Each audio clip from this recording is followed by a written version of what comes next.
Solo se producirá esta reacción de la pinza amperimétrica cuando la presión de alta es muy alta y al compresor le cuesta prácticamente lo mismo subir la presión de 58-60-62 psi a 350, presión correspondiente a más 64 grados centígrados, temperatura no muy normal para un aire acondicionado equipado con R22.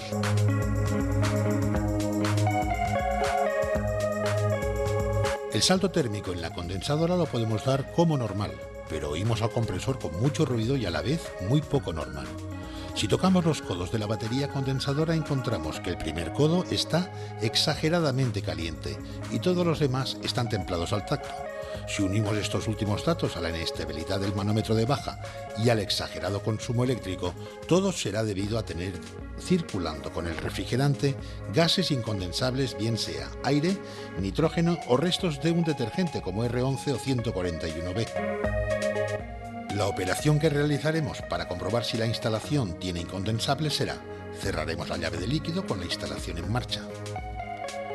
Comprobaremos que el manómetro de baja no descienda la presión por debajo de la atmosférica, o sea, cero manométrico.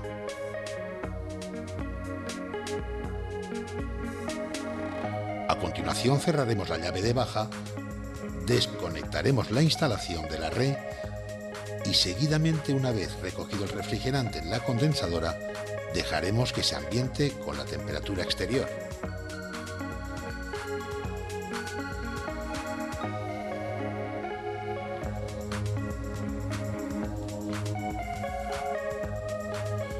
Quitaremos el tubo de líquido de la llave de la condensadora.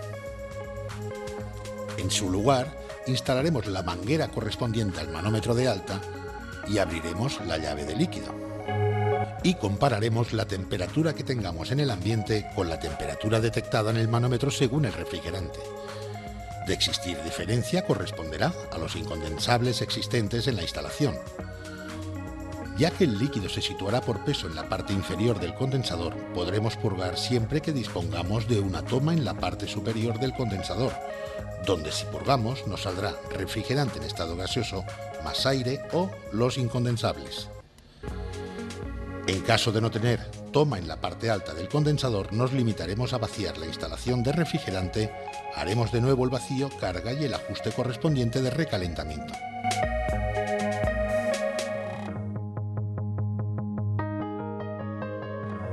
En los controles realizados en la avería número 12 nos encontramos con estos datos. En el análisis de las 5 comprobaciones nos podría confundir con condensadora sucia.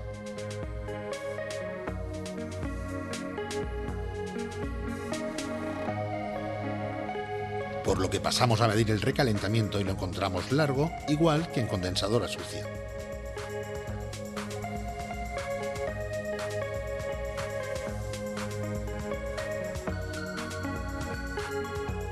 El salto térmico en la evaporadora lo encontramos bajo, igual también como en condensadora sucia. Por último, mediremos el salto térmico en la unidad condensadora y encontramos un salto normal, incluso algo superior. Esta comprobación nos dice que en la condensadora la transformación de gas a líquido se está realizando correctamente, por lo que la avería queda centrada en que en el recinto a enfriar hay más calor del que la máquina puede robar. En la evaporadora el refrigerante se evapora a una velocidad mayor de lo que puede aspirar el compresor, por lo que la presión de baja aumentará.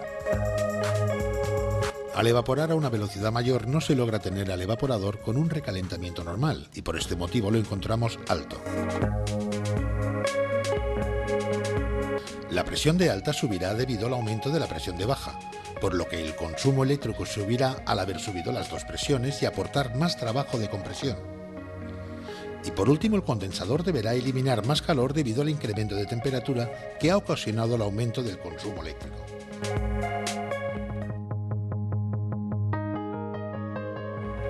En los controles realizados en la avería número 13 encontramos estos datos. En el análisis de estas 5 comprobaciones podremos asociarlas a filtros sucios, ya que las mediciones y estado de los tubos se parecen mucho. Medimos el recalentamiento y comprobamos que también es corto.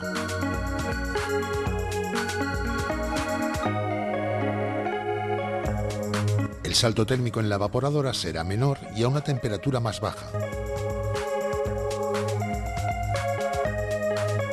Esta situación la encontraremos cuando en el recinto hay poca carga térmica, o sea, está vacío de personas o el equipo está sobredimensionado. Al llegar el líquido refrigerante a la evaporadora y no encontrar calor suficiente para entrar en evaporación, sigue su camino por el tubo de aspiración hacia el compresor, escarchándolo, por supuesto. Al haber encontrado poco calor, se ha evaporado poco refrigerante, creando poco vapor, por lo que ha bajado la presión de baja. Entrando a evaporar a temperaturas negativas y escarchándose la batería.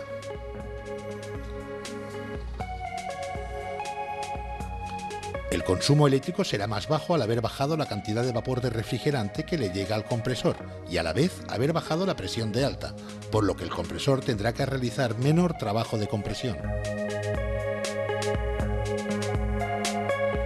El salto térmico en la unidad condensadora será también más bajo por la disminución de presión en alta. Los ciclos de funcionamiento serán cortos.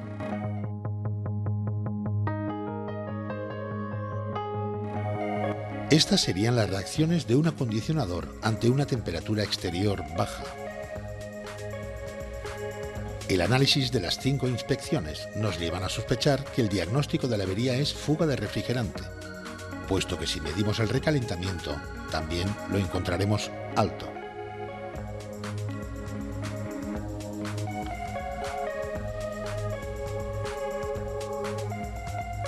Es importante resaltar que estas mediciones también las encontraremos cuando tengamos una temperatura exterior baja.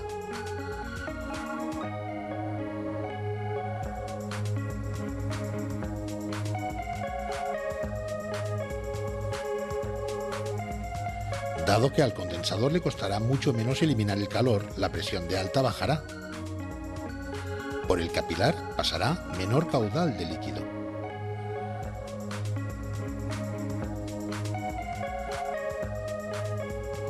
Bajando la presión de baja y siendo menor la cantidad de líquido que entra en el evaporador, por lo que el robo de calor del recinto será menor. Y la temperatura y humedad relativa del local serán más altas, y por estos motivos se reduce la capacidad de enfriamiento del acondicionador. Los saltos térmicos en las dos baterías también serán menores. La solución a esta situación la encontraremos instalando un control de condensación a través de termómetros, presostatos o variadores de velocidad que actúen sobre el ventilador de la condensadora, activándolo o no a partir de una temperatura o una presión, manteniéndose de esta forma una temperatura de condensación más o menos constante.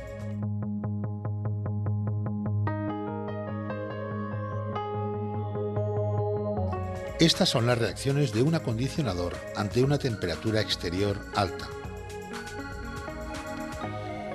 El análisis de los 5 datos nos podría confundir con exceso de refrigerante, por lo que pasaremos a tomar el recalentamiento y vemos que es alto, o sea, la última gota la tenemos lejos del termómetro.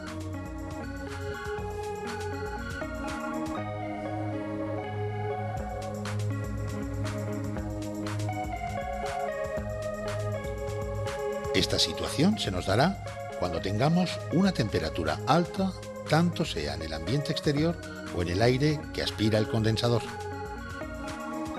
Ello es debido a que al ser mayor la temperatura del aire que entra al condensador hará que suba la presión en alta, así como la temperatura de condensación.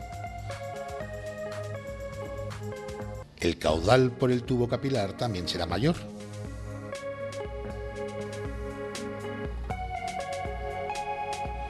Pero como la cantidad de líquido que se tendrá en el condensador será menor y a mayor temperatura, al entrar en el evaporador, este líquido tendrá que autoevaporarse en más cantidad hasta conseguir la temperatura de evaporación del propio líquido, reduciéndose de esta forma la capacidad